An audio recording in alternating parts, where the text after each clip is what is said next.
잠이 오지 않는 밤, 저와 함께해요. 오즈의 마법사. 지은이 프랭크 바움, 옮기니 더트랜스, 발행인 구근길, 발행처 바로 이북. 1. 회오리 바람.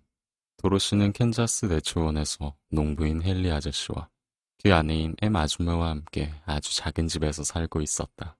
집을 지으려면 목재를 아주 멀리서 집마차로 실어와야 했기 때문에 벽과 마루와 지붕으로 이루어진 방 하나에 녹슬고 초라한 요리용 화덕, 천장, 식탁, 의자 서너 개, 그리고 침대 2개가 전부였다. 헨리 아저씨와 엠 아줌마는 한쪽 구석에 놓인 커다란 침대를 썼고 도로시는 반대쪽 구석에 놓인 작은 침대를 썼다. 다락방도 지하실도 없이 다만 마루 밑에 작은 대피소가 하나 있을 뿐이었다. 모든 건물을 날려버리는 세찬 회오리 바람이 불 때 가족들은 마룻바닥 한복판에 있는 뚜껑 문을 들어올리고 사다리를 타고 내려가 비좁고 캄캄한 대피소 안에서 몸을 피할 수 있었다. 문 앞에 서서 주위를 둘러보면 끝없이 펼쳐진 잿빛 들판뿐 나무 한 그루, 집 한 채 보이지 않았고 하늘 끝까지 뻗어있는 지평선을 가로막는 것은 아무것도 없었다.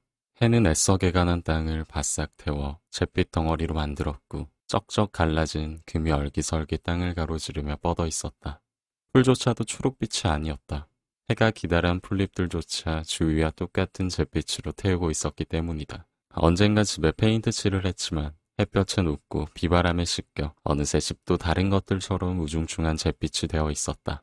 엠 아줌마가 처음 이곳에 왔을 땐 젊고 예쁜 새색시였지만 해와 바람은 아줌마도 가만두지 않았다. 눈에서는 생기가 사라져 칙칙한 잿빛만 남았고 볼과 입술도 발그레한 핏기가 사라져 역시 잿빛이 되었다. 이제 깡마르고 웃음기도 없어진 엠 아줌마는 부하인 도로시를 이 집에 처음 데려왔을 때 도로시가 즐겁게 웃을 때마다 깜짝 놀라서 비명을 지르며 손으로 가슴을 눌러야 할 정도였다. 아직도 아줌마는 도로시가 웃을 때마다 이런 환경에서 웃을 수 있다는 것이 놀랍다는 듯 어린 여자아이를 바라보곤 했다.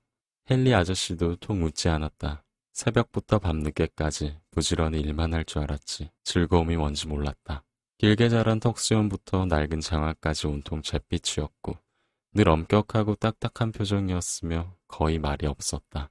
도로시를 웃게 만드는 것은 토토였다. 토토가 없었다면 도로시도 어쩌면 주위에 있는 사람들이나 자연처럼 잿빛이 되어버렸을지 모른다. 토토는 햇빛이 아니었다. 토토는 작고 까만 강아지였다. 비단결같이 부드럽고 긴 털이 복슬복슬하고 좀 웃기게 생긴 작은 코 양쪽에 작고 까만 눈이 또랑또랑 빛나고 있었다. 토토는 온종일 뛰어놀았고 도로시도 토토와 함께 놀기를 좋아했다. 도로시는 토토를 무척 사랑했다. 하지만 그날은 도로시도 토토도 놀지 않았다. 헨리 아저씨는 문간 신간에 앉아 여느 때보다 더욱 짙어진 잿빛 하늘을 걱정스럽게 바라보고 있었다. 도로시도 토토를 안고 문간에 서서 하늘을 바라보았다. 엠 아줌마는 설거지를 하고 있었다. 멀리 북쪽에서 낮게 으르렁거리는 바람 소리가 들렸다. 헨리 아저씨와 도로시는 길게 자란 풀들이 다가오는 폭풍 앞에서 물결치며 허리를 굽히는 것을 보았다. 남쪽 하늘에서도 휘파람처럼 윙윙거리는 소리가 들렸다. 고개를 돌려보니 남쪽 들판에서도 풀들이 잔물결을 일으키고 있었다. 잔물결은 점점 이쪽으로 다가오고 있었다. 헨리 아저씨가 갑자기 벌떡 일어나 엠 아줌마에게 소리쳤다. 회오리 바람이 오고 있어. 가축들을 돌보러 갔다 올게. 헨리 아저씨는 소와 말을 가두어둔 헛간으로 달려갔고 엠 아줌마는 설거지를 하다 말고 문간으로 달려왔다. 주위를 힐끗 둘러보는 것만으로도 위험이 바싹 다가온 것을 알 수 있었다. 도로시, 빨리 대피소로 가. 어서! 아줌마가 외쳤다. 갑자기 토토가 도로시의 품에서 뛰어내리더니 침대 밑으로 달아났다. 도로시는 허둥지둥 토토를 잡으러 달려갔다. 잔뜩 겁먹은 엠 아줌마는 마룻바닥에 뚜껑문을 들어올리고는 사다리를 타고 캄캄한 구덩이 속으로 내려갔다. 겨우 토토를 붙잡은 도로시도 구덩이 쪽으로 달려가기 시작했다. 방을 절반쯤 가로질렀을 때 윙윙 바람소리가 나더니 지진이 난 것처럼 집이 마구 흔들렸다. 도로시는 그만 엉덩방아를 찌우며 그 자리에 넘어지고 말았다. 그 순간 정말 이상한 일이 일어났다. 집이 2~3번 빙빙 돌더니 공중으로 둥실 떠오른 것이다. 도로시는 풍선을 타고 하늘로 올라가고 있는 것 같았다. 북쪽에서 부는 바람과 남쪽에서 부는 바람이 서로 맞부딪히며 도로시네 집이 회오리 바람의 한복판으로 휩쓸려 올라가고 있었다. 회오리 바람의 중심은 되게 바람이 잔잔한 법이다. 하지만 집을 에워싼 바람의 압력이 너무 강해서 집은 점점 높이 올라가 마침내 회오리 바람 꼭대기에 이르렀다. 회오리 바람에 실린 도로시네 집은 마치 새털처럼 둥둥 떠서 넓은 들판을 날아갔다. 사방이 캄캄해서 아무것도 보이지 않았고 주위에서는 바람이 무섭게 울부짖고 있었지만 도로시는 아주 편안하게 바람을 타고 있었다. 처음에 집이 두세 번 빙빙 돈 뒤에 한 번 심하게 기우뚱거렸을 때에도 도로시는 요람 속에 누운 아기처럼 뜨겁게 흔들리는 기분이었다. 도로시는 조용히 마룻바닥에 앉아서 다음에 일어날 일을 기다렸다. 하지만 토토는 기분이 별로 좋지 않은 모양이었다. 토토는 요란하게 짖어대면서 방을 이리저리 뛰어다니다가 열린 뚜껑문 구멍 속으로 빠지고 말았다.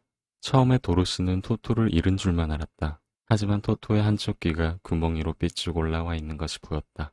바람의 압력이 너무 강해 토토는 밑으로 떨어지지 않고 공중에 떠 있었던 것이다. 도로시는 구멍 쪽으로 기어가서 토토의 귀를 잡고 다시 방 안으로 끌어올렸다. 그런 다음 더 이상 사고가 일어나지 않도록 뚜껑문을 닫아버렸다. 몇 시간이 지났다. 두려움은 조금씩 사라졌지만 무척 외로웠다. 사방에서 바람이 어찌나 시끄럽게 울부짖는지 귀청이 떨어질 것 같았다. 처음에 도로시는 집이 땅바닥으로 떨어지면서 자기도 산산조각 날 것이 걱정이었다. 하지만 몇 시간이 지나도 끔찍한 일은 일어나지 않았기 때문에 도로시는 걱정을 떨쳐버리고 앞으로 무슨 일이 일어날지 기다려보자고 마음먹었다. 도로시는 이리저리 흔들리는 마룻바닥을 엉금엉금 기어가서 침대에 누웠다. 토토도 도로시를 따라와서 옆에 누웠다. 집이 흔들리고 바람이 사방에서 울부짖고 있는데도 도로시는 곧 눈을 감고 깊이 잠들었다. 2. 먼치킨들과의 만남. 도로시는 갑작스러운 충격에 깜짝 놀라 잠에서 깨어났다. 혹시나 침대에 누워있지 않았다면 크게 다쳤을지도 몰랐다. 도로시는 무슨 일이 일어났는지 숨죽이고 주변을 살폈다. 토토가 차가운 코를 도로시 얼굴에 비비며 낑낑댔다. 도로시는 침대에서 일어나 앉았다. 집은 더 이상 움직이지 않는 것 같았다. 이제 어둡지도 않았다. 밝은 햇살이 창문으로 쏟아져 들어와 작은 방을 가득 채우고 있었던 것이다. 도로시는 침대에서 뛰어내려 문으로 달려갔다. 토토가 도로시에게 바짝 붙어 따라왔다. 도로시는 문을 활짝 열었다. 도로시는 깜짝 놀라서 비명을 질렀다. 그리고 주위를 둘러보면서 눈앞에 펼쳐진 광경에 점점 더 눈이 커다래졌다. 회오리 바람이 도로시네 집을 어느 이상하고 아름다운 고장 한복판에 부드럽게 내려놓은 것이다. 아름다운 초록빛 풀밭이 사방에 펼쳐져 있고 나무에는 먹음직스러운 과일이 주렁주렁 매달려 있었다.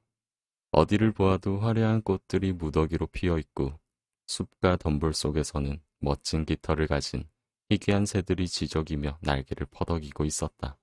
조금 떨어진 곳에서는 작은 개울이 햇빛에 반짝거리며 새파랗게 풀이 돋아난 언덕 사이로 힘차게 흐르고 있었다. 그토록 메마른 잿빛 들판에서 살던 도로시에게는 시냇물 소리가 더없이 상쾌하게 들렸다. 문간에 서서 낯설고 아름다운 경치에 취해있던 도로시는 문득 이상하게 생긴 사람들이 다가온 것을 알아차렸다. 그렇게 생긴 사람은 이제껏 한 번도 본 적이 없었다. 그들은 도로시가 늘 보았던 어른들만큼 키가 크지 않았고 그렇다고 아주 작지도 않았다. 키는 도로시와 비슷해 보였지만 나이는 도로시보다 훨씬 많아 보였다. 3명은 남자, 1명은 여자였는데 옷차림도 아주 이상했다. 끝이 뾰족한 둥근 모자에는 테두리에 작은 방울이 달려 있어서 움직일 때마다 딸랑딸랑 소리가 났다. 남자들이 쓴 모자는 파란색이고 여자가 쓴 모자는 하얀색이었다. 여자는 주름 잡힌 하얀 옷을 어깨에 걸치고 있었는데 옷자락 끝에 달려있는 작은 별들이 햇빛을 받아 다이아몬드처럼 빛났다. 남자들은 모자와 같은 색깔의 파란색 옷에 반짝반짝 윤나는 장화를 신고 있었는데 파란색 장화 윗부분이 바깥쪽으로 넓게 접혀 있었다. 남자들 가운데 2사람은 턱수염을 기르고 있었는데 그래서인지 도로시는 그들이 헨리 아저씨와 나이가 비슷할 것이라고 생각했다. 하지만 여자는 남자들보다 훨씬 나이가 많은 것 같았다. 얼굴이 온통 주름살 투성이인데다 머리는 거의 흰색이었고 걸음걸이도 약간 뻣뻣했기 때문이다. 그들은 도로시 쪽으로 오다가 걸음을 멈추고는 서로 조그맣게 속닥거렸다. 마침내 작은 할머니가 도로시에게 다가와 공손하게 허리 굽혀 절하고 상냥하게 말했다. 고귀한 마법사 아가씨, 먼치킨 나라에 오신 것을 환영합니다. 아가씨가 동쪽의 나쁜 마녀를 죽여준 덕분에 우리 백성들은 노예 생활에서 해방됐답니다. 정말 감사합니다. 도로시는 어리둥절했다. 내가 마법사라고? 대체 무슨 일이지? 그리고 내가 동쪽의 나쁜 마녀를 죽였다는 건 또 무슨 뜻일까? 도로시는 회오리 바람에 실려 먼 길을 날아온 천진난만한 여자아이일 뿐이었고 이제껏 파리 한 마리도 죽인 적이 없었다. 하지만 할머니는 도로시의 대답을 기다리고 있는 게 분명했다. 도로시는 머뭇거리며 말했다. 친절하게 대해주셔서 고맙습니다. 하지만 뭔가 잘못하신 것 같아요. 저는 아무도 죽인 적이 없거든요. 아가씨가 직접 죽인 건 아니지만 아가씨의 집이 죽였으니 마찬가지죠. 저기 좀 보세요. 나쁜 마녀의 발이 저기 통나무 밑에 튀어나와 있네요. 할머니가 웃으며 집 모퉁이를 가리켰다. 도로시는 할머니가 가리키는 쪽을 보고는 놀라서 조그맣게 비명을 질렀다. 집을 받치고 있는 통나무 밑에 끝이 뾰족한 응구두를 신은 두 발이 튀어나와 있었다. 도로시는 당황하여 두 손을 맞잡고 외쳤다. 어떡하지? 큰일 났네. 우리 집이 저 산 위로 떨어졌나 봐요. 괜찮아요. 할머니가 차분하게 말했다. 저 여자가 누군데요? 도로시가 물었다. 아까 말한 동쪽의 나쁜 마녀예요. 저 마녀는 오랫동안 먼치킨들을 밤낮으로 노예처럼 부려먹었어요.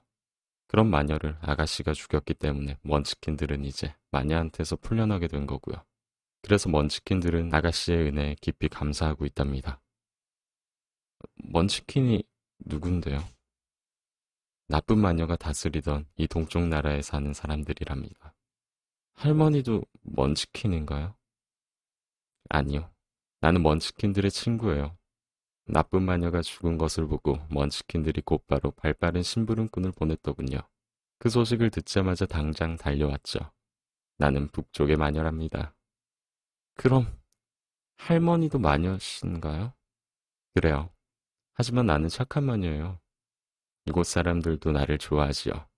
내가 이곳을 다스리던 마녀만큼 힘이 셌다면 벌써 이곳 사람들을 풀어주었을 거예요. 그래도 진짜 마녀라는 말에 도로시는 약간 겁이 났다.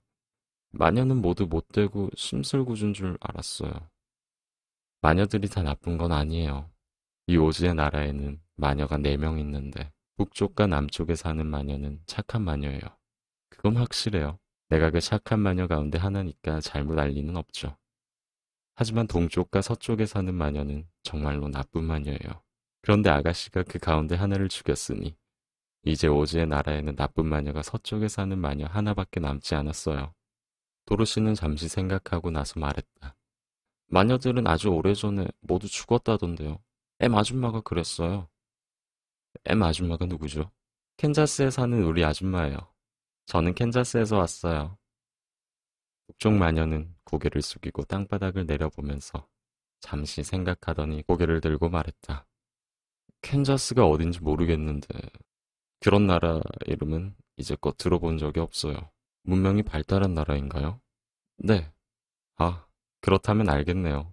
문명이 발달한 나라에는 마녀가 없을 거예요. 마녀뿐만 아니라 마법사도, 요술쟁이도, 마술사도 아마 없을 거예요.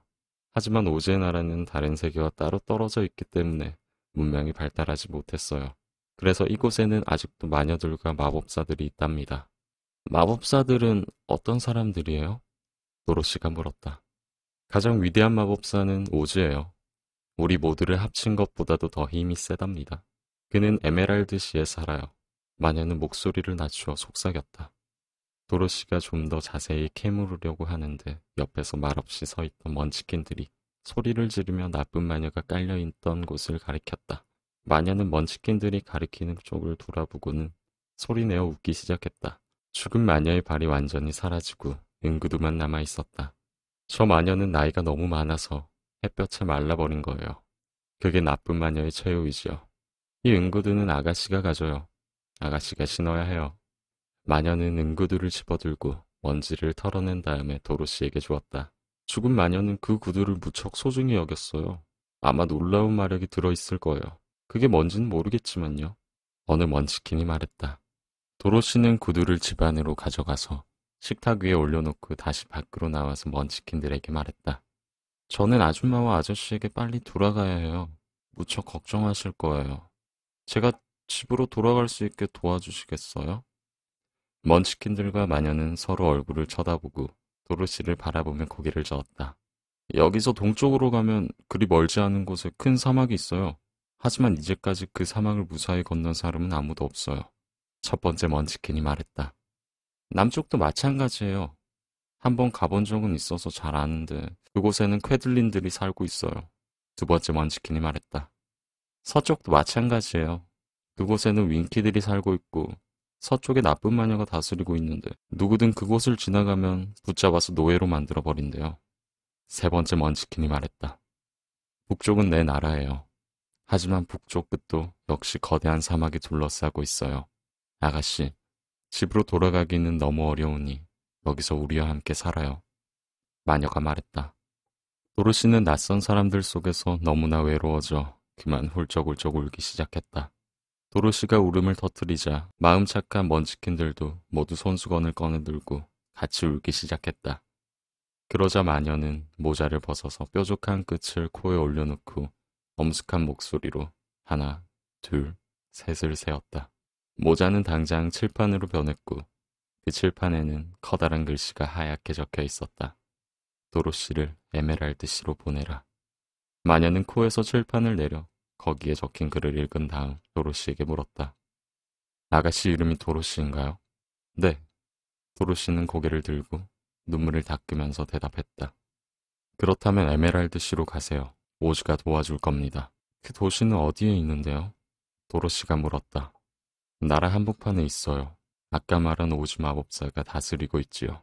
오즈 마법사는 좋은 남자인가요? 도로시가 걱정스럽게 물었다. 좋은 분이죠. 하지만 그분이 남자인지는 모르겠군요. 한 번도 만나본 적이 없으니까요. 어떻게 가요? 걸어서 갈 수밖에 없을 거예요. 때로는 즐거운 곳을 지나고 때로는 어둡고 무서운 곳을 지나면서 먼 길을 가야 해요. 하지만 아가씨가 위험한 일을 당하지 않도록 내가 알고 있는 마법을 다 써서 보살필 테니 걱정하지 마세요. 저랑 함께 가주실 순 없나요? 그럴 수는 없어요. 대신 아가씨의 이마에 입 맞춰드릴게요. 북쪽의 마녀가 입 맞춰준 사람을 누가 감히 괴롭히겠어요. 마녀는 도로시의 이마에 입을 맞추었다. 그러자 도로시의 이마에 동그랗게 반짝이는 표시가 생겼다. 도로시는 그것을 당장 알아차렸다. 에메랄드시로 가는 길에는 노란 벽돌이 깔려 있으니까 길을 잃을 염려는 없을 거예요. 오즈를 만나거든 겁먹지 말고 아가씨의 사정을 다 털어놓고 도와달라고 부탁하세요. 그럼 안녕.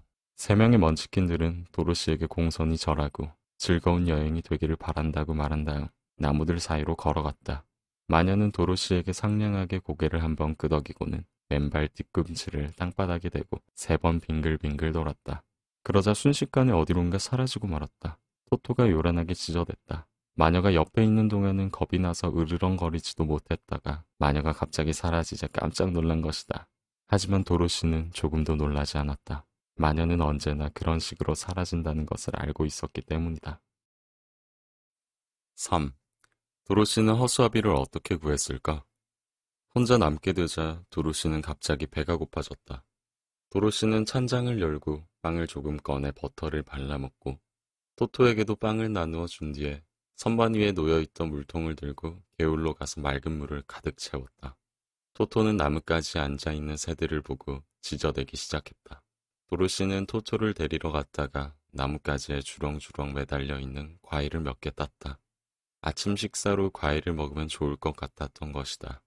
도로시는 집으로 돌아가 토토와 함께 시원한 물을 실컷 마신 다음 에메랄드시로 떠날 준비를 시작했다. 갈아입을 옷이라야 달랑 한 벌뿐이었지만 그 옷은 마침 깨끗이 세탁되어 침대 옆에 못에 걸려 있었다. 흰색과 파란색 체크 무늬가 있는 무명 옷이었다. 하도 여러 번 빨아서 파란색은 약간 바랬지만 아직도 예뻤다. 도로시는 정성껏 세수를 하고 깨끗한 옷으로 갈아입은 다음 햇볕을 가려줄 챙이 달린 분홍색 모자를 썼다. 찬장에 있던 빵을 작은 바구니에 가득 채우고 하얀 헝겊을 덮었다. 도로시는 낡아서 해진 구두를 내려다보며 말했다. 이걸 신고 먼 길을 가지 못할 거야, 토토. 토토는 까만 눈으로 도로시의 얼굴을 쳐다보며 알아들었다는 듯이 꼬리를 흔들었다. 도로시는 식탁 위에 놓여있는 동쪽 마녀의 은구두를 보며 토토에게 말했다. 저 구두가 내 발에 맞을지 모르겠네. 먼 길을 가려면 저런 신발을 신어야 할 거야. 응구두는 닳지 않을 테니까. 도로시는 낡은 가죽 구두를 벗고 응구두를 신어보았다. 응구두는 도로시를 위해 만들어진 것처럼 발에 꼭 맞았다. 도로시는 바구니를 집어들고 말했다. 가자 토토. 캔자스로 돌아가려면 에메랄드시로 가서 오즈 마법사에게 물어봐야 해. 도로시는 문을 닫고 자물쇠를 채운 다음 열쇠를 주머니 속에 잘 넣었다.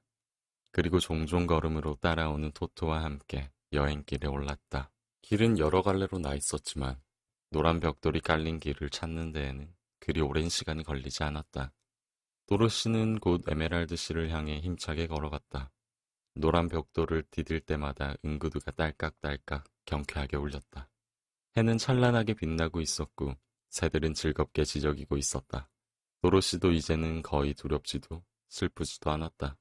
노란 벽돌길을 따라 걸어가는 내내 도로시는 주위의 풍경이 너무나 아름다운 것에 놀랐다. 길 양쪽으로 파란색 페인트로 말끔하게 단장을 한 울타리가 뻗어 있고 울타리 너머에는 곡식과 채소들이 가득 자라고 있는 들판이 펼쳐져 있었다. 이렇게 많은 농작물을 재배하는 것을 보면 먼치킨들은 훌륭한 농부인 게 분명했다. 이따금 집을 지나칠 때도 있었는데 도로시가 지나갈 때마다 사람들이 밖으로 나와서 고개 숙여 절했다. 도로시가 나쁜 마녀를 죽여서 먼치킨들을 노예 생활에서 풀어주었다는 것을 모두 알고 있었기 때문이다. 커다란 궁을 반으로 자른 것 같은 둥근 지붕을 씌워놓은 먼치킨들의 집은 무척 색다른 느낌을 주었다. 이 동쪽 나라에서는 파란색이 가장 인기 있는 색이었기 때문에 집들도 모두 파란색으로 칠해져 있었다. 날이 저물어가고 도로시는 오래 걸어서 지쳐 있었다. 어디서 자야 할지 걱정하고 있는데 다른 집들보다 조금 큰 집 앞에 있는 초록빛 잔디밭에서 많은 남자와 여자들이 모여 춤을 추고 있는 것이 보였다. 5명의 작은 악사가 한껏 커다랗게 바이올린을 켜고 사람들은 웃으면서 즐겁게 노래하고 있었다. 커다란 탁자에는 과일과 호두파이, 케이크와 같은 온갖 맛있는 음식이 가득 차려져 있었다. 사람들은 도로시를 환영하면서 함께 저녁을 먹고 밤을 보내자고 권했다. 이 나라에서 가장 부자인 이 집에서 지금 나쁜 마녀한테서 풀려난 것을 축하하는 잔치를 벌이고 있다는 것이었다. 집주인의 이름은 보크였다. 보크는 도로시에게 맛있는 음식을 대접하면서 자기가 직접 시중을 들어주었다. 저녁을 먹고 나서 도로시는 긴 의자에 앉아 사람들이 춤추는 것을 구경했다. 도로시가 신고 있는 응구들을 보고 보크가 말했다.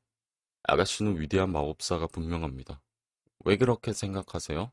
도로시가 물었다. 아가씨는 응구들을 신고 있고 나쁜 마녀를 죽였으니까요. 게다가 아가씨가 입은 옷에는 하얀색 무늬가 있는데 하얀 옷을 입는 사람은 마법사뿐이거든요. 도로시는 치마의 주름을 펴면서 말했다. 내 옷은 파란색과 하얀색 체크 무늬예요.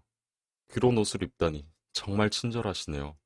파란색은 우리 먼치킨들의 색깔이고 하얀색은 마법사의 색깔이죠. 그래서 우리는 아가씨가 착한 마녀라는 것을 알 수 있답니다. 도로시는 뭐라고 대답해야 할지 알 수가 없었다. 사람들은 모두 자기를 마녀라고 생각하는 것 같았지만 도로시는 자기가 우연히 회오리 바람에 실려온 평범한 여자아이일 뿐이라는 사실을 너무나 잘 알고 있기 때문이다. 도로시가 춤 구경에 실증이 나자 보크는 예쁜 침대가 있는 방으로 도로시를 안내했다. 도로시가 파란색 이불을 덮고 아침까지 단잠을 자는 동안 토토는 침대 옆 파란 매트 위에서 웅크리고 잤다. 다음날 아침, 도로시는 맛있는 아침을 먹고 아주 작은 먼치킨 아기가 토토와 함께 노는 것을 바라보았다. 아기는 토토의 꼬리를 잡아당기며 소리를 지르고는 까르르 웃었다. 보는 사람까지 즐겁게 해주는 웃음소리였다. 이곳 사람들은 개를 본 적이 없었기 때문에 토토는 모든 사람들에게 신기한 존재였다. 에메랄드 씨까지는 뭔가요? 도로시가 물었다. 그건 나도 모릅니다. 한 번도 가본 적이 없으니까요. 오즈한테 볼 일이 없으면 가까이 가지 않는 게 좋거든요. 어쨌든 에메랄드 씨는 멀리 떨어져 있어서 거기까지 가려면 여러 날이 걸릴 겁니다. 이 나라는 풍요롭고 아름다운 곳이지만 황량하고 위험한 곳도 지나가야 해요. 그가 말했다. 도로시는 조금 걱정이 되었지만 캔자스로 돌아가려면 오즈 마법사의 도움을 받아야만 했기 때문에 용기를 내어 여행을 계속하기로 마음먹었다. 도로시는 친구들에게 작별 인사를 하고 다시 노란 벽돌이 깔린 길을 따라 걷기 시작했다. 한참을 걸어간 뒤 도로시는 잠시 쉬었다 가려고 길가의 울타리 위로 올라가 앉았다. 울타리 너머 넓은 옥수수밭에 허수아비가 서 있었다. 새들이 옥수수를 쪼아먹지 못하도록 장대 위에 높이 매달아 놓은 것이었다. 도로시는 손으로 턱을 괴고 허수아비를 바라보며 생각에 잠겼다. 헝겊자루에 밀집을 채워 넣은 허수아비의 머리에는 눈과 코와 입이 그려져 있었고 먼치킨들이 쓰는 끝이 뾰족한 파란색 모자가 씌워져 있었다. 역시 밀집을 채워 넣은 몸뚱이에 낡고 바른 파란색 옷을 걸치고 낡은 파란색 장화를 신은 허수아비는 등에 꽂힌 막대기에 의지하여 옥수수 줄기 위로 높이 솟아올라 있다.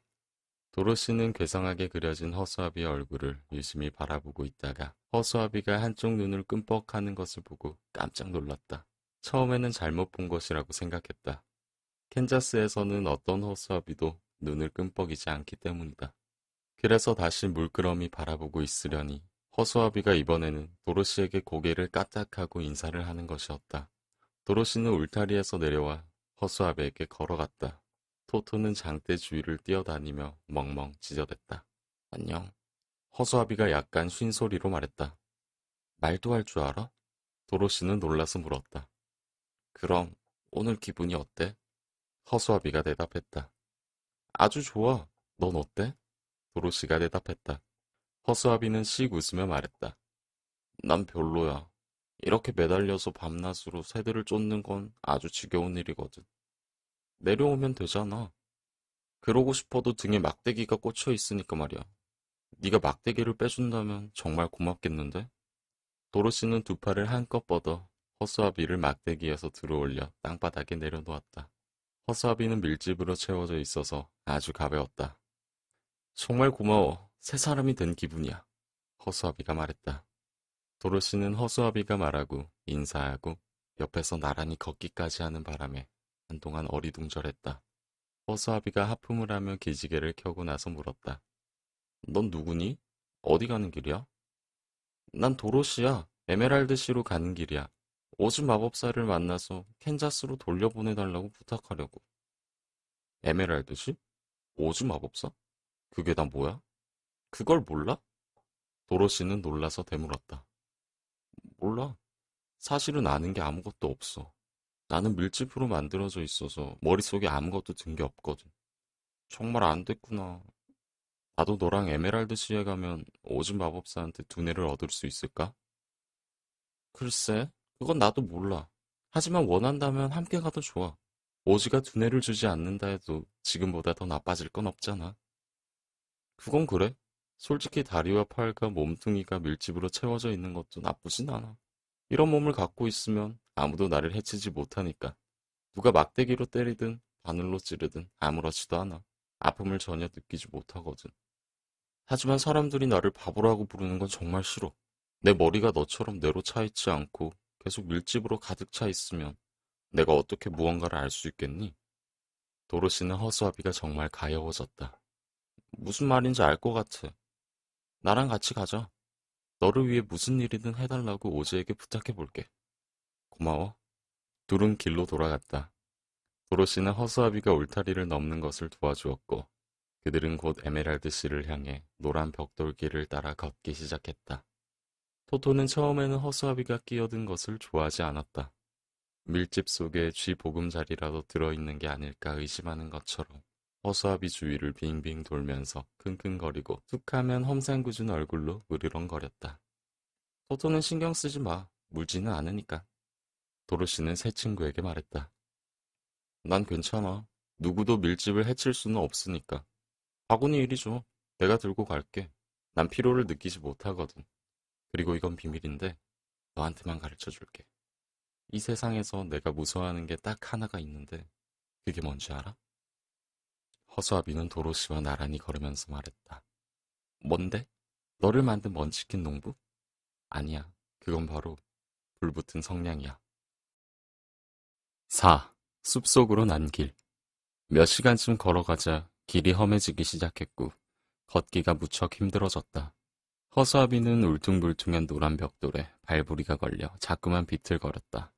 벽돌이 깨지거나 구덩이가 생긴 곳도 있었다. 토토는 구덩이를 만나면 훌쩍 건너뛰었고 도로시는 빙 돌아갔다. 하지만 두뇌가 없는 허수아비는 똑바로 곧장 걸어갔기 때문에 덩이에 발이 걸려 딱딱한 벽돌 위에 엎어졌다. 그때마다 도로시는 허수아비를 일으켜 세워주었고 허수아비는 아무렇지도 않게 웃어 넘기면서 즐겁게 도로시를 따라갔다. 이곳의 밭들은 지금까지 지나온 밭들처럼 잘 가꿔져 있지도 않았고 집도 더 적었고 과일 나무도 적었다. 앞으로 나아갈수록 환경은 점점 황량하고 쓸쓸해졌다. 정오에 그들은 길가의 작은 시냇가에 앉았다. 도로시가 바구니에서 빵을 조금 꺼내어 허수아비에게 한 조각을 주었지만 허수아비는 받지 않았다. 나는 배고프지 않아. 내 입이 그냥 물감으로 그려져 있을 뿐이라는 게 얼마나 다행인지 몰라. 내가 만약 배가 고파서 음식을 먹을 수 있도록 입에 구멍을 뚫으면 내 몸을 가득 채우고 있는 밀집이 밖으로 비어져 나와 얼굴 모양이 망가질 거야. 도로시는 옳은 말이라고 고개를 끄덕이면서 계속 빵을 먹었다. 도로시가 점심 식사를 끝내자 허수아비가 말했다. 너에 대해서 말해줘. 그리고 네 고향에 대해서도. 도로시는 캔자스에 대해 자세히 이야기해 주었다. 그곳의 황량한 잿빛 풍경, 그리고 회오리 바람에 실려 이 이상한 나라에 오게 된 일을 설명했다. 허수아비는 열심히 듣고 나서 말했다. 이 아름다운 나라에서 살면 좋을 텐데 왜 그 메마르고 황량한 곳으로 돌아가고 싶어 하는지 이해할 수 없는걸? 그건 네가 두뇌를 갖고 있지 않기 때문이야. 우리 고향이 아무리 황량한 잿빛이라고 해도, 그리고 다른 나라가 아무리 아름답다고 해도 살과 피를 가진 우리 인간들은 다른 곳에서 살기보다는 고향에서 살고 싶어 해. 고향만큼 좋은 곳은 없어. 허수아비는 한숨을 내쉬었다. 물론 나는 이해하지 못해. 인간의 머리가 나처럼 밀집으로 채워져 있다면 모든 인간이 아름다운 곳에서 살 테고, 그러면 캔자스에는 아무도 살지 않겠지. 인간이 두뇌를 갖고 있다는 건 캔자스에는 다행스러운 일이야. 쉬는 동안 이야기 좀 해줄래? 허수아비는 슬픈 눈으로 도로시를 바라보며 말했다. 나는 이 세상에 태어난 지 얼마 안 돼서 정말 아는 게 아무것도 없어. 나는 겨우 그저께 만들어졌거든. 그러니까 그 전에 일어난 일에 대해서는 전혀 몰라. 농부가 내 머리를 만들 때 맨 먼저 귀를 그렸어. 그래서 나는 무슨 일이 일어나는지 들을 수 있었지. 그 농부 곁에는 또 다른 먼지킨 농부가 있었는데 내가 맨 처음 들은 말은 그 농부들이 주고받은 대화였어. 이 귀 어때? 약간 삐뚤어진 것 같은데. 괜찮아, 삐뚤어졌어도 귀는 기니까. 그건 그래. 이젠 눈을 그려볼까? 농부가 내 오른쪽 눈을 그렸어. 그러자 농부와 내 주위에 있는 것들이 보이기 시작했지. 내가 세상을 본 건 그때가 처음이었어. 눈이 아주 예쁜걸? 파란색 물감은 눈에 참 잘 어울린다니까? 옆에 있던 먼치킨 농부가 말했어. 그러자 농부가 이러는 거야. 왼쪽 눈은 좀 더 크게 그릴 생각이야. 왼쪽 눈이 그려지자 나는 조금 전보다 훨씬 잘 볼 수 있게 되었지. 이어서 농부는 내 코와 입을 만들었지만 나는 말을 하지 않았어. 그때는 입을 무엇에 쓰는 건지 몰랐으니까. 나는 그들이 내 몸과 팔다리를 만드는 것을 재미있게 지켜보았어. 마침내 몸뚱이와 팔다리가 다 만들어졌을 때 나는 무척 자랑스러웠어. 나도 사람들만큼 훌륭한 인간이 된 것 같았거든. 진짜 사람 같지 않아? 이 녀석을 옥수수 밭에 세워두면 금방 효과가 나타날 거야.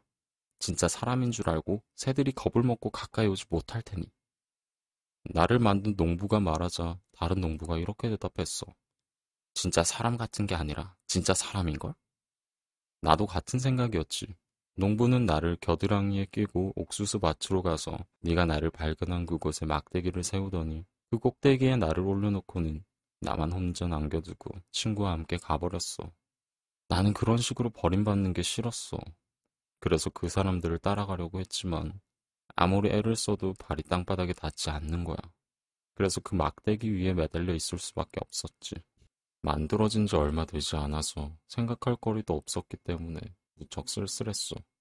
무척 많은 새들이 옥수수 밭으로 날아왔지만 나를 보자마자 내가 먼치킨인 줄 알고 놀라서 날아가 버렸어.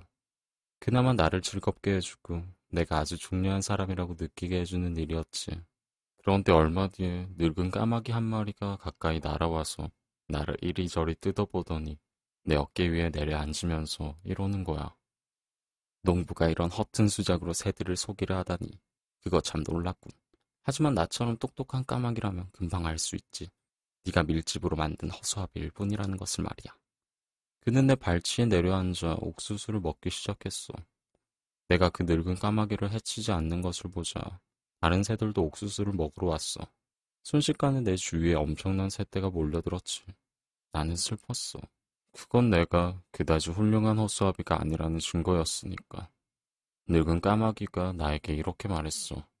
네 머릿속에 뇌만 들어있다면 너는 누구 못지않게 훌륭한 인간이 될 수 있을 텐데. 아니, 어떤 인간보다도 훌륭한 인간이 될 수도 있어. 까마귀든 인간이든 이 세상에서 가장 가치 있는 것은 오직 두뇌뿐이야. 까마귀들이 날아가 버린 뒤에 나는 이 말을 곰곰이 생각했어. 그리고 두뇌를 얻기 위해 애쓰기로 결심했지. 그런데 운이 좋게도 네가 나타나서 나를 막대기에서 빼내주었어. 네 말을 들어보니 에메랄드시에 가면 오즈 마법사한테 두뇌를 얻을 수 있을 게 분명해. 정말로 그랬으면 좋겠다. 너는 두뇌를 정말 갖고 싶어 하는 것 같으니까. 도로시는 진지하게 말했다. 물론이지. 자기가 바보라는 걸 알게 되면 기분이 정말 고약하거든. 자, 이제 다시 길을 떠나자. 도로시는 바구니를 허수아비에게 건네주었다. 이제 길은 울타리 하나 없는 거친 황무지로 이어지고 있었다. 저녁 무렵 도로시와 허수아비는 커다란 숲에 이르렀다. 아름드리 나무들이 빽빽히 우거져 나뭇가지가 노란 벽돌길 위에서 서로 맞닿아 있었다. 뒤엉킨 나뭇가지들이 지붕처럼 햇빛을 막아 나무 아래는 거의 캄캄했다. 하지만 도로시와 허수아비는 걸음을 멈추지 않고 계속 숲속으로 들어갔다. 숲으로 들어가는 길이 있으면 숲에서 나가는 길도 있겠지. 에메랄드 씨는 이 길이 끝나는 곳에 있으니까 우리는 이 길을 따라가야 해. 허수아비가 말했다. 그건 누구나 아는 일이야. 당연하지. 그러니까 나도 아는 거고. 그걸 이해하는데 두뇌가 필요하다면 나는 절대 그 사실을 알지 못했을 거야. 1시간쯤 걸었을까. 햇살이 희미해졌다. 어둠 속에서 비틀거리며 그들은 걸었다. 도로시는 캄캄해서 아무것도 보이지 않았지만 토토는 볼 수 있었다. 개들은 어둠 속에서도 잘 볼 수 있기 때문이다. 그리고 허수아비 역시 밤에도 난 만큼 잘 볼 수 있다고 말했다. 그래서 도로시는 허수아비의 팔을 잡고 부지런히 따라갔다. 집 같은 게 보이면 말해. 하룻밤 지내고 가게. 밤길을 계속 갈 순 없으니까. 얼마 안 가서 허수아비가 걸음을 멈추고 말했다. 오른쪽에 통나무로 지은 오두막이 보이는데 그리로 갈까? 응, 나는 너무 지쳐서 걷기도 힘들어. 허수아비는 나무 사이를 뚫고 오두막으로 도로시를 데려갔다. 오두막 안으로 들어가 보니 한쪽 구석에 가랑잎으로 만든 침대가 보였다. 도로시는 침대에 눕자마자 깊이 잠들었고 토토도 도로시 옆에 나란히 누웠다. 지칠 줄 모르는 허수아비는 반대쪽 구석에 우두커니 선 채 아침이 오기를 기다렸다. 5. 양철 나무꾼 구출. 도로시가 일어났을 때 햇살이 나뭇잎 사이로 비쳐들고 토토는 벌써부터 밖에 나가 새와 다람쥐를 쫓아다니고 있었다. 도로시는 일어나 앉아 주위를 둘러보았다. 허수아비는 아직도 반대쪽 구석에 서서 도로시가 깨어나기를 기다리고 있었다. 밖에 나가서 물부터 찾아야겠어. 도로시가 말했다. 물은 어디에 쓰려고? 허수아비가 물었다. 길을 걸어오는 동안 먼지를 뒤집어 썼으니까 얼굴도 씻어야 하고 빵을 먹으려면 물이 있어야 해. 물이 없으면 목이 메어서 넘어가지 않거든. 사람들은 참 불편하구나. 잠도 자야지. 빵도 먹어야지. 물도 마셔야 하지. 하지만 두뇌를 가지고 있으니까 난 그게 정말 부러워. 도로시와 허수아비는 오두막을 나와 숲속을 뒤지다가 마침내 시원한 물이 솟아나오는 작은 옹달샘을 발견했다. 도로시는 물을 마시고 세수를 하고 아침을 먹었다. 바구니 안에 빵이 얼마 남지 않았다. 도로시와 토토가 그날 하루 먹기에도 모자랄 것 같았다. 도로시는 허수아비가 아무것도 먹을 필요가 없다는 것이 참 다행이라고 생각했다. 도로시가 아침을 먹고 노란 벽돌길로 돌아가려는데 갑자기 낮은 신음소리가 가까이 들렸다. 도로시는 깜짝 놀라 겁먹은 얼굴로 허수아비에게 물었다. 무슨 소리지? 글쎄, 모르겠는걸? 허수아비가 말했다. 그때 또다시 끙끙거리는 소리가 났다. 뒤쪽에서 나는 것 같았다. 돌아서서 숲속으로 몇 걸음 들어가자 나뭇잎 사이로 비쳐 들어오는 햇살에 무엇인가 반짝이는 것이 보였다. 도로시는 그쪽으로 달려가다 깜짝 놀라서 우뚝 섰다. 반쯤 배담한 커다란 나무 옆에 도끼를 지켜든 남자가 서 있었다. 그 사람은 머리끝부터 발끝까지 온통 양철로 만들어져 있었다. 머리와 팔다리는 몸통과 이어져 있었지만 그는 꼼짝도 하지 않고 가만히 서 있었다. 도로시는 놀라서 그 사람을 쳐다보았고 허수아비도 마찬가지였다. 토토는 멍멍 찢어대며 양철 다리를 덥석 물었다가 이빨만 다치고 말았다. 소리를 지른 게 너니? 도로시가 물었다. 응, 나야. 벌써 1년이 넘도록 여기서 소리를 지르고 있었지. 하지만 아무도 나를 구해주는 사람이 없었어. 양철 나무꾼이 대답했다. 도로시는 양철 나무꾼의 슬픈 목소리에 감동하여 부드럽게 물었다. 내가 어떻게 해줘야 돼? 저기 내 오두막에 가면 선반 위에 기름통이 있어. 그 기름통을 가져와서 내 이음매에 기름을 발라주면 돼. 이음매마다 녹이 슬어서 움직일 수가 없거든. 기름을 듬뿍 발라주면 금방 좋아질 거야. 도로시는 얼른 오두막으로 달려가 기름통을 찾아가지고 돌아왔다. 그런데 이음매가 어디야? 우선 내 목에 기름을 발라줘. 도로시는 양철 나무꾼의 목에다 기름을 발랐다. 목은 너무 심하게 녹이 슬어 허수아비가 양철 머리를 잡고 이리저리 돌리고 비틀어준 뒤에야 겨우 목을 자유롭게 움직일 수 있었다. 이제 내 손목과 팔의 이음매에 기름을 발라줘. 도로시가 양철 나무꾼의 손목과 팔에 기름을 발라주고 허수아비가 손목과 팔에서 녹이 다 떨어져 나갈 때까지 조심조심 구부려주자 양철 나무꾼은 만족스럽게 한숨을 내쉬며 도끼를 내려 나무에 기대어 놓았다. 어휴, 이제 살 것 같군. 나는 녹이 쓴 뒤부터 줄곧 저 도끼를 들고 있었어. 저걸 내려놓으니 정말 살 것 같다. 자, 이제 내 발목에 기름을 발라줘. 그러면 나는 다시 훌륭해질 거야. 도로시와 허수아비는 양철 나무꾼이 자유롭게 움직일 수 있을 때까지 발목에 기름을 발라주었다. 양철 나무꾼은 도로시와 허수아비에게 구해줘서 고맙다고 인사를 하고 또 했다. 나무꾼은 아주 공손하고 감사할 줄 아는 사람 같았다. 너희가 아니었으면 나는 저곳에 영원히 서 있었을지도 몰라. 너희는 내 생명을 구해준 거야. 그런데 여긴 무슨 일로 왔니? 우리는 오즈 마법사를 만나러 에메랄드시로 가는 길이야. 어젯밤에는 네 오두막에서 잤어. 도로시가 대답했다. 오즈 마법사를 만나러? 왜? 난 캔자스로 돌려보내달라는 부탁할 거고 허수아비는 머릿속에 뇌를 넣어달라고 부탁할 거야. 양철 나무꾼은 한참 생각하더니 머뭇머뭇 말했다. 오즈 마법사가 나에게 마음을 줄 수 있을까? 아마 허수아비한테 뇌를 줄 수 있다면 너에게 마음도 줄 수 있을 거야. 도로시가 대답했다. 그래? 그렇겠지? 그럼 나도 같이 가면 안 될까? 에메랄드시에 가서 나도 오즈에게 부탁하고 싶어. 양철 나무꾼이 말했다. 좋아, 같이 가자. 허수아비가 친절하게 말했다. 도로시도 양철 나무꾼이 함께 간다면 기쁘겠다고 덧붙였다. 그래서 양철 나무꾼은 도끼를 어깨에 메고 친구들과 함께 숲속을 지나 노란 벽돌길로 나왔다. 양철 나무꾼은 바구니에 기름통을 넣어달라고 도로시에게 부탁했다. 비를 맞아서 다시 녹이 슬면 기름통이 필요할 거야. 양철 나무꾼이 함께 가게 된 것은 무척 다행스러운 일이었다.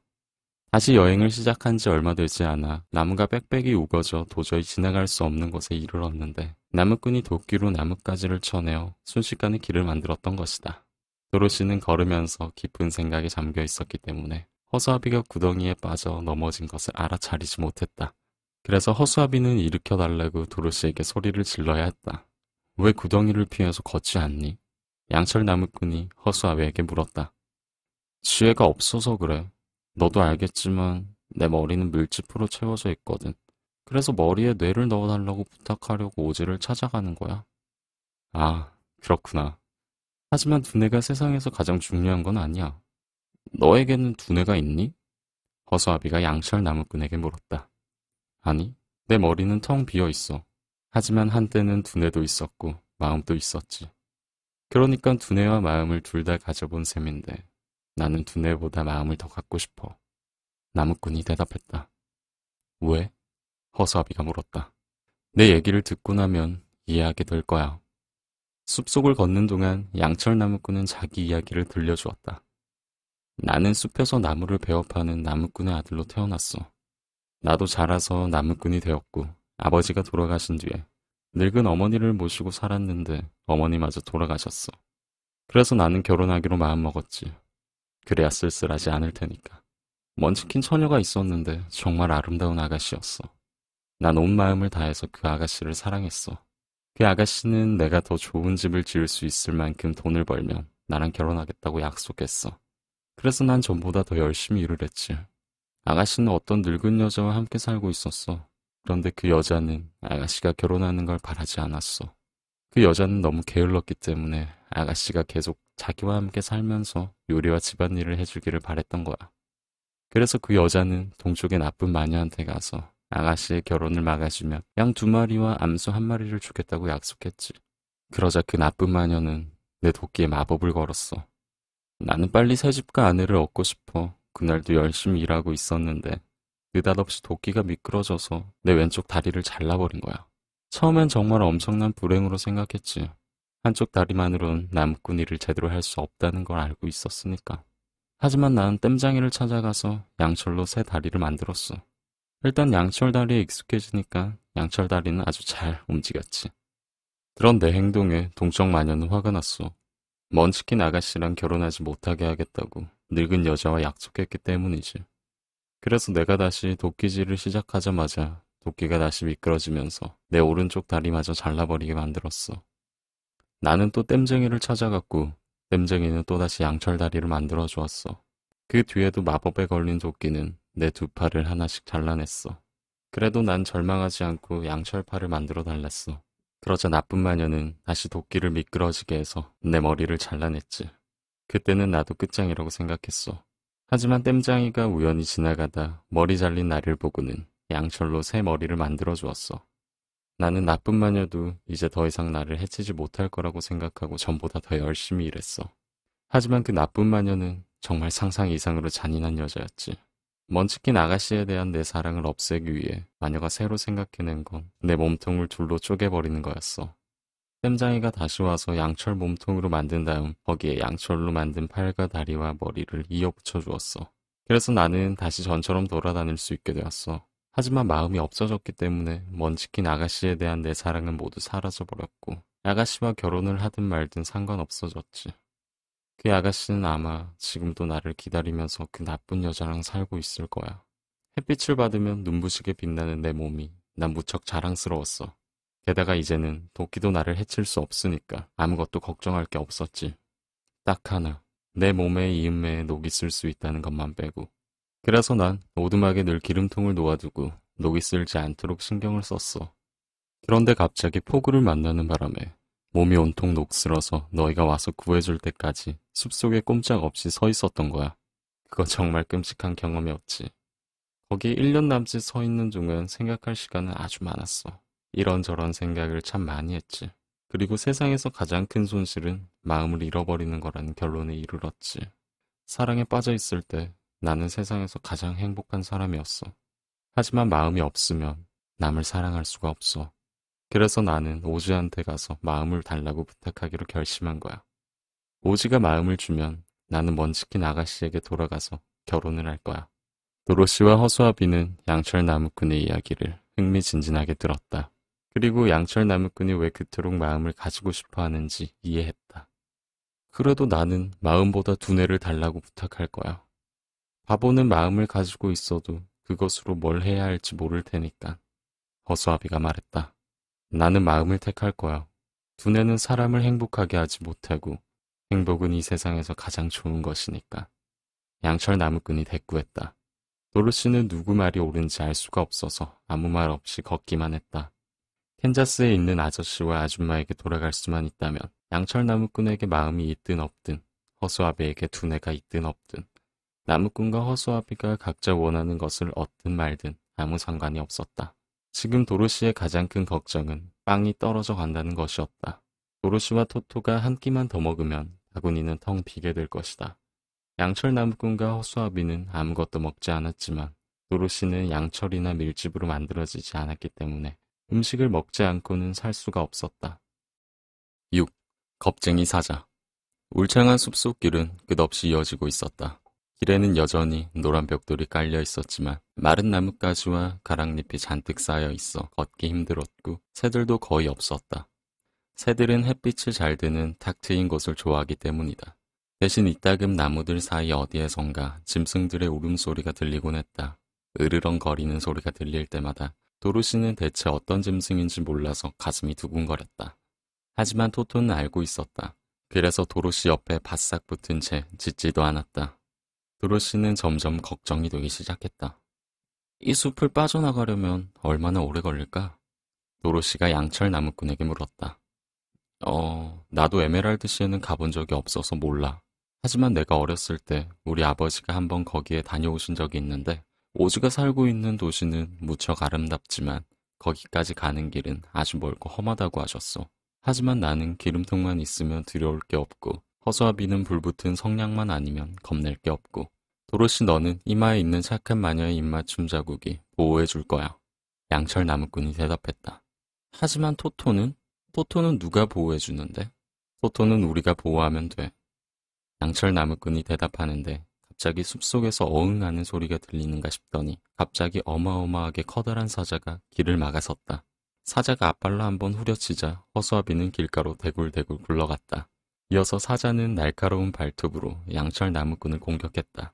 나무꾼이 길바닥에 쓰러지기는 했지만 아무런 상처도 입지 않은 것을 보고 사자는 깜짝 놀랐다.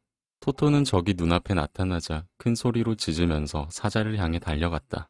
사자가 입을 있는 대로 크게 벌리자 도로시는 토토가 사자한테 물려 죽을까봐 두려움도 잊은 채 득달같이 달려가 사자의 코를 힘껏 후려치면서 소리쳤다. 안 돼! 물지 마! 커다란 짐승이 조그만 강아지를 물다니 부끄럽지도 않니? 난 물지 않았어. 사자가 얻어맞은 콧등을 앞발로 문지르며 말했다. 물려고 했잖아. 넌 덩치만큼 겁쟁이야. 그래, 난 겁쟁이야. 나도 알아. 하지만 나도 어쩔 수가 없는걸. 사자가 부끄러워서 고개를 숙이며 말했다. 정말 한심하다. 밀집으로 만든 허수아비나 걷어차고. 밀집으로 만들었다고? 도로시가 허수아비를 일으켜 세우고 손바닥으로 탁탁 두드려서 모양을 바로 잡아주는 것을 보고 사자는 깜짝 놀라 물었다. 그래! 도로시는 아직도 화가 나서 퉁명스럽게 대답했다. 그래서 그렇게 쉽게 나뒹굴어졌구나. 조금 스쳤을 뿐인데 대굴대굴 구르는 걸 보고 사실은 나도 깜짝 놀랐어. 그럼 저기 있는 사람도 밀집으로 만든 허수아비니? 아니, 저 사람은 양철로 만들어졌어. 도로시는 양철 나무꾼을 일으켜 세우면서 말했다. 그래서 내 발톱이 바뀌지 않았구나. 발톱이 양철에 긁히는 순간 정말 오싹했어. 그럼 네가 그렇게 아끼는 저 작은 동물은 뭐야? 내 강아지 토토야. 그럼 저건 양철로 만들어준 거야? 아니면 밀집으로 만들어준 거야? 둘 다 아니야. 토토는 살로 만들어진 개야. 참 희한하게 생겼군. 지금 보니까 정말 놀라울 정도로 작은걸. 저렇게 작은 것을 물려고 하다니 난 정말 비겁한 놈이야. 도로시는 송아지만큼이나 커다란 짐승을 놀란 눈으로 바라보며 물었다. 넌 어쩌다 그렇게 겁쟁이가 된 거야? 난 그냥 태어날 때부터 겁쟁이였던 것 같아. 숲속에 사는 짐승들은 모두 내가 용감할 거라고 생각하지. 사자가 동물의 왕이라는 것은 누구나 다 아는 사실이니까. 내가 으르렁거리는 건 그 소리만 듣고도 모두 깜짝 놀라서 달아나 버린다는 것을 알았기 때문이야. 그래서 무서운 생각이 들면 나 혼자 어흥하고 울지. 코끼리나 호랑이나 곰이 나랑 맞붙어 싸우려고 했다면 난 벌써 달아났을 거야. 그런 겁쟁이인데도 내가 으르렁거리기만 하면 모두들 먼저 달아나 버리니까. 그건 올바른 태도가 아니야. 동물의 왕 사자가 겁쟁이라니. 말도 안 돼. 허수아비가 말했다. 나도 알아. 그래서 난 너무나 슬프고 불행해. 하지만 위험이 닥칠 때마다 가슴이 두근두근거리고 다리가 후들후들 떨리는 걸. 사자가 꼬리 끝으로 눈물을 닦으면서 대꾸했다. 마음을 앓는 병이 있나 보군. 양철 나무꾼이 말했다. 그럴지도 모르지. 사자가 말했다. 그렇다면 오히려 기뻐해야 돼. 그건 너한테 마음이 있다는 증거니까. 나에게는 마음이 없어. 그래서 마음을 앓는 병도 없지. 마음 따위는 없어도 좋아. 그랬다면 겁쟁이가 되지도 않을 테니까. 머릿속에 뇌는 있니? 허수아비가 물었다. 아마 있을 거야. 눈으로 본 적은 없지만. 사자가 대답했다. 나는 오즈 마법사에게 두뇌를 달라고 부탁하러 가는 길이야. 내 머리는 밀짚으로 채워져 있거든. 허수아비가 말했다. 나는 마음을 달라고 부탁하러 가는 길이야. 양철 나무꾼이 말했다. 나는 토토랑 나를 캔자스로 돌려보내달라고 부탁할 거야. 도로시가 말했다. 오즈 마법사가 나에게 용기를 줄 수 있을까? 겁쟁이 사자가 물었다. 나에게 두뇌를 줄 수 있다면? 허수아비가 말했다. 나에게 마음을 줄 수 있다면? 양철 나무꾼이 말했다. 나를 캔자스로 돌려보내줄 수 있다면 너에게도 용기를 줄 수 있을 거야. 도로시가 말했다. 그럼 나도 데려가줘. 이렇게 용기가 없어서야 도무지 살맛이 안 나. 좋아.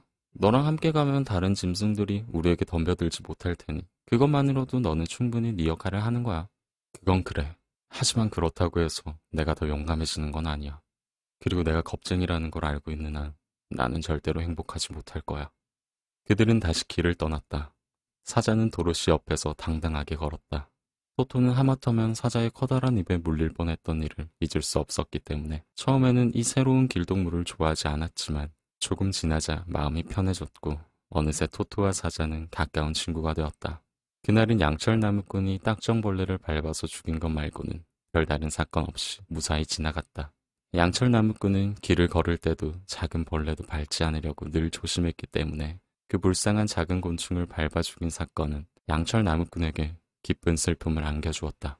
눈물이 뺨을 타고 흘러내려 턱의 이음매 부분을 적시는 바람에 그 부분이 녹슬었다. 도로시가 양철 나무꾼에게 무언가를 물었지만 이음매에 녹이 슬어 윗턱과 아래턱이 단단히 붙어버렸기 때문에 나무꾼은 입을 열 수가 없었다. 나무꾼은 깜짝 놀라서 도로시에게 구해달라고 여러 번 몸짓으로 신호를 보냈지만 도로시는 그게 무슨 뜻인지 이해하지 못했다. 사자도 무엇이 잘못되었다는 건지 알 도리가 없었다. 하지만 허수아비가 도로시의 바구니에서 기름통을 꺼내 양철 나무꾼의 턱에 기름을 쳐주었다. 그래서 잠시 뒤 양철 나무꾼은 다시 전처럼 말을 할 수 있게 되었다. 이번 일로 나는 교훈을 얻었어. 걸음을 내디딜 때는 땅을 잘 살펴라. 벌레나 딱정벌레를 죽이면 나는 또 눈물을 흘리게 될 테고 눈물은 턱을 녹슬게 해서 말을 하지 못하게 만들 테니까.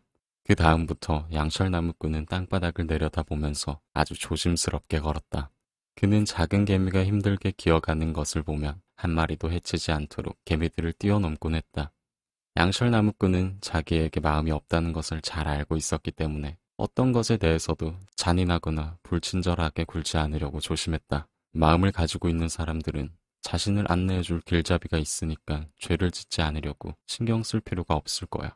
하지만 나는 마음이 없으니까 무척 조심해야 해. 물론 오지가 나에게 마음을 주면 나도 이렇게 신경 쓰지 않아도 되겠지. 양철 나무꾼이 말했다.